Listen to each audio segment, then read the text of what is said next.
This movie is packed with mystery, action, and surprising twists that keep you guessing. Let's dive into the story and uncover what happens from start to finish. Advertising executive Damien is a powerful man who has it all: wealth, power, and any woman he wants. However, he's also an awful person who treats women like objects. He lies to them to get them in bed, and in the morning, he showers them with gifts to keep them distracted so he can leave and never see them again. During a business party at a private island, Damien plays golf while his boss Fred does the negotiation. The CEO of Guinness wants to hire their agency, but his board has ordered him to get a company with enough female representation, and Fred's doesn't have a single female creative director. Fred gets really angry, but Damien interrupts their argument to say that the information is out of date and that he hired a woman as creative director last week. In private, Fred wonders why he hasn't heard of this new female director.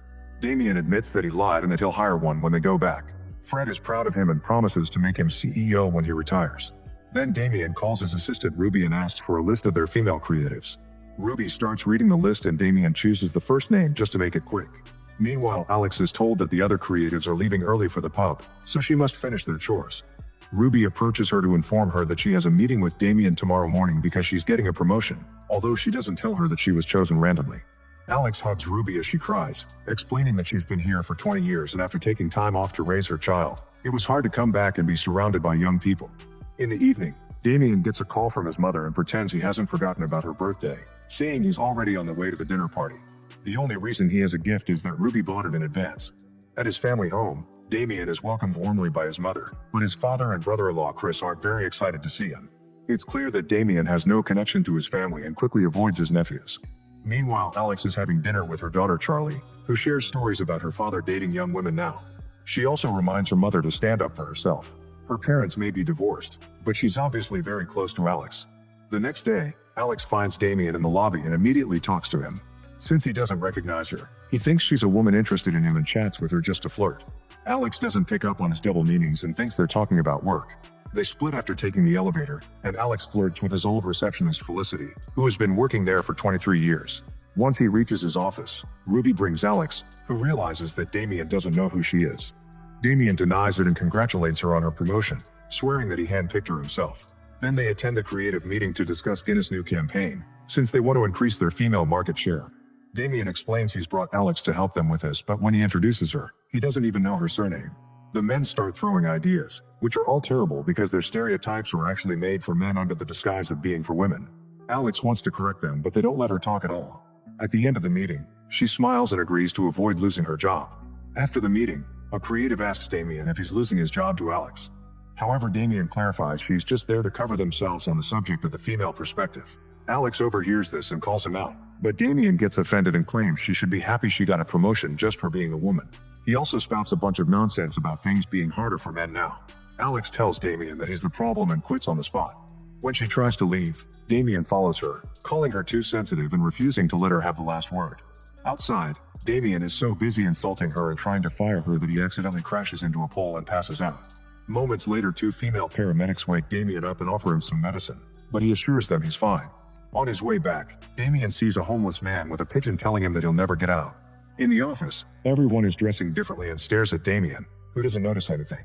An employee calls him out for his clothes and he makes a joke, which is seen as rude. Then Damien asks Ruby for an ice pack, but Ruby tells him off. She also calls him out for entering Alex's office, so he assumes it's a joke and says he's fired her. At that moment, Alex enters the office, looking more confident and better dressed. She takes Damien's chair and he complains, demanding an apology. He's interrupted by Fred, who is dressed humbly and gives Alex her coffee before dragging Damien away while Ruby laughs. In private, Fred asks Damien if he's stressed because he's been promoted to male creative director. Damien freaks out and wonders what is going on as he walks around the office. Felicity is now the CEO, all the secretaries are men, and advertisements have men in underwear. A horrified Damien leaves the building and tries to get a taxi, but a female driver refuses to take him and throws a dirty comment. Men on the street are carrying babies and groceries, and they're in every advertisement in the area. Then Damien goes home, which also looks different. There are magazines for house husbands on the table, healthy food in the fridge, and books with their titles changed. Damien then turns on the TV and learns that the Pope is a woman too. A group known as Meninist protests on the streets, saying it's their seed, their choice. When a cat suddenly jumps on the couch, Damien gets scared and rushes to his family home, where he finds his nephews doing each other's hair while his mother and his sister Sunny are watching TV. After hearing Sunny fart, Damien goes to the kitchen and finds his father cooking. Damien freaks out again, causing his dad to cry. Afterward, Damien returns to the street and tries to recreate the accident several times to no avail.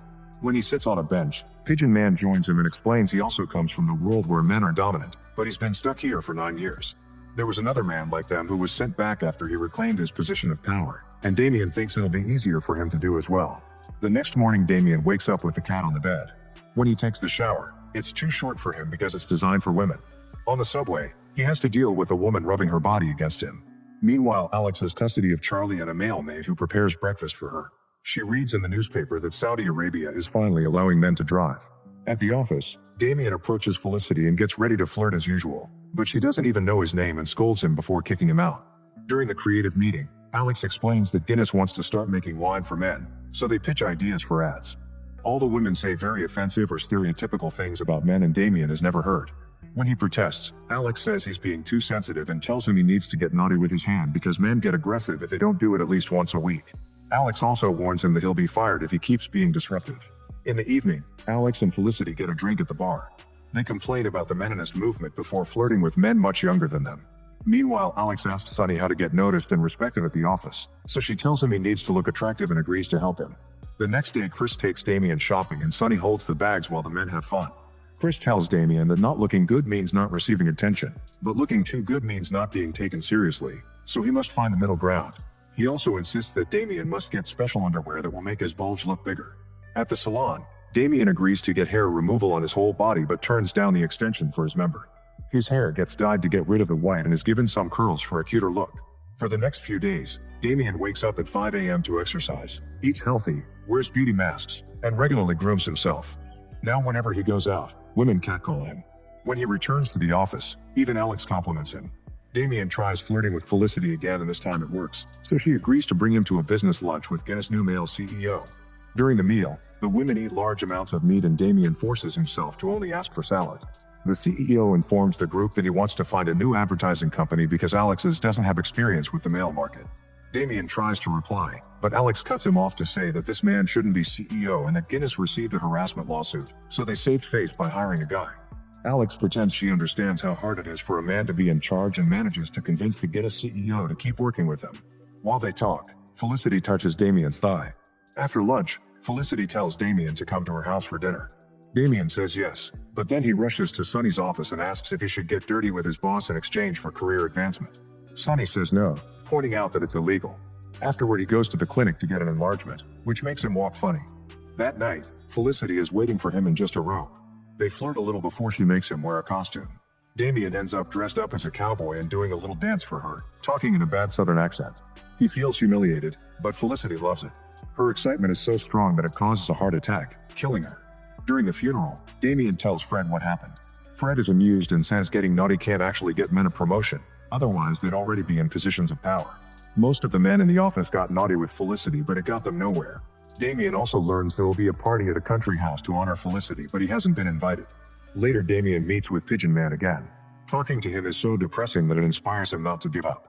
He travels to the country house and discovers that the staff leader is the Guinness CEO from his world. The man points out that Damien isn't on the guest list, but Damien convinces him that it's time for the Brotherhood to fight back. In the evening, Alex is shocked to find Damien ready for the party. He reveals he'll fight her for the CEO position, but Alex doesn't believe he can do it. During dinner, Damien keeps flirting with Glenda, the company's chairwoman in charge of choosing the person who will replace Felicity. After telling her how smart and progressive it would be to choose a male CEO, Damien plays a naughty song on the piano. Glenda is so impressed that he invites him to the club, and Alex announces she's joining them. At the club, the trio keeps ordering drinks and chugging glass after glass, no matter what kind of beverage they're served. Suddenly, Glenda collapses and Damien worries he killed her too, but she just fell.